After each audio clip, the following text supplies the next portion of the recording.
Inilah Injil Yesus Kristus menurut Yohanes. Sekali peristiwa, Yesus berkata kepada orang-orang Yahudi, "Bapa-Ku bekerja sampai sekarang, maka Aku pun bekerja juga." Karena perkataan itu, orang-orang Yahudi lebih berusaha lagi untuk membunuh Yesus.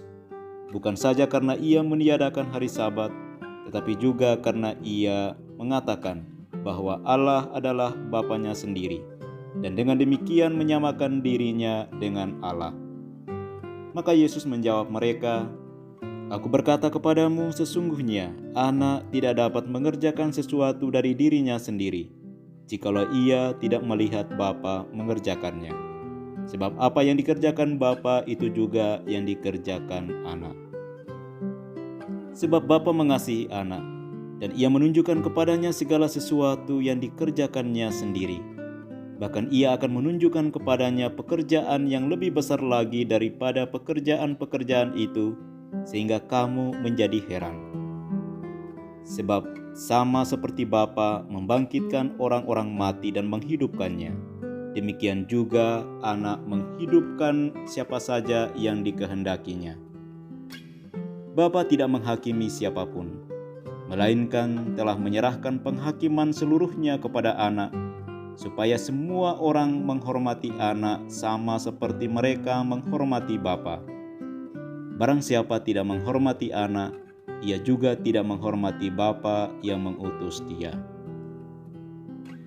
Aku berkata kepadamu, sungguh, barang siapa mendengar perkataanku dan percaya kepada Dia yang mengutus aku, ia mempunyai hidup kekal dan tidak turut dihukum, sebab ia sudah pindah dari dalam maut ke dalam hidup. Aku berkata kepadamu, sungguh, saatnya akan tiba dan sudah tiba, bahwa orang-orang mati akan mendengar suara Anak Allah dan mereka yang mendengarnya akan hidup. Sebab sama seperti Bapa mempunyai hidup dalam dirinya sendiri, demikian juga diberikannya Anak mempunyai hidup dalam dirinya sendiri. Dan Bapa telah memberikan kuasa kepada Anak untuk menghakimi, karena Ia adalah Anak manusia. Janganlah kamu heran akan hal itu, sebab saatnya akan tiba, bahwa semua orang yang di dalam kubur akan mendengar suara Anak, dan mereka yang telah berbuat baik akan keluar dan bangkit untuk hidup yang kekal, tetapi mereka yang telah berbuat jahat akan bangkit untuk dihukum. Aku tidak dapat berbuat apa-apa dari diriku sendiri.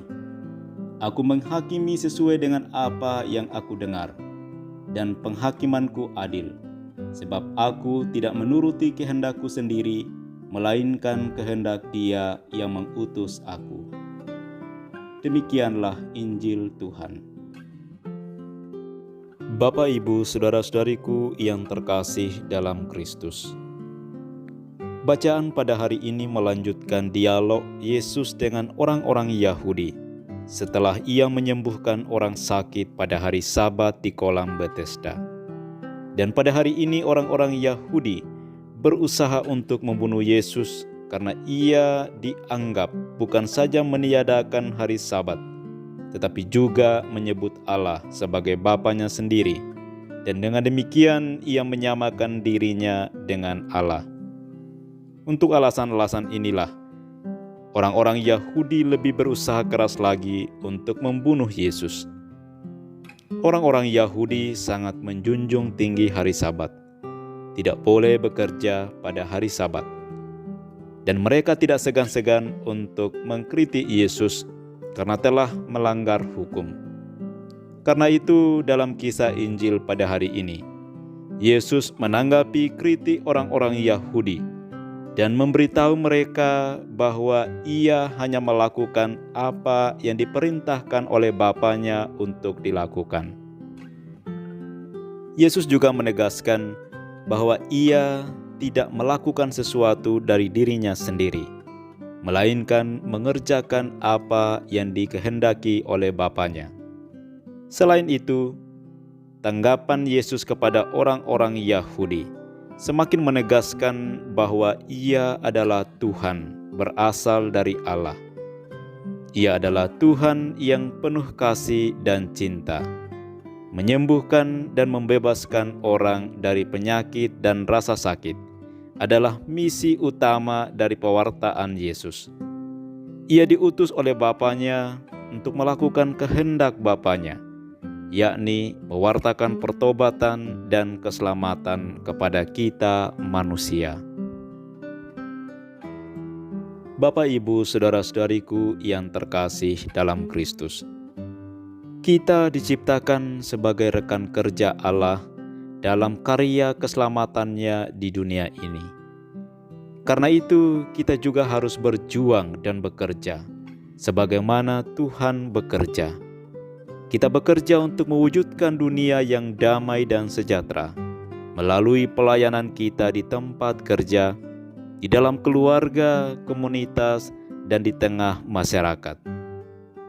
Pelayanan dan kerja yang jujur, tekun, dan setia menjadi perwujudan nyata cinta dan pengabdian kita pada Tuhan dan orang-orang yang kita layani, tanpa mengambil keuntungan yang besar dari pelayanan kita.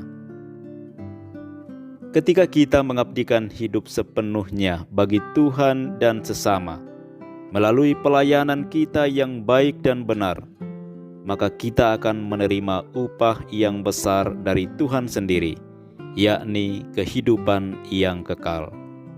Masa tobat ini juga menjadi masa bagi kita untuk merefleksikan kembali tentang bagaimana kita bekerja dan melayani selama ini.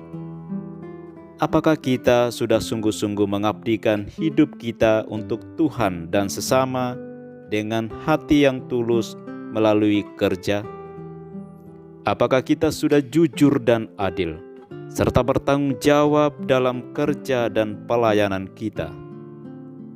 Semoga Tuhan memberkati dan menguatkan iman kita dalam nama Bapa dan Putra dan Roh Kudus. Amin.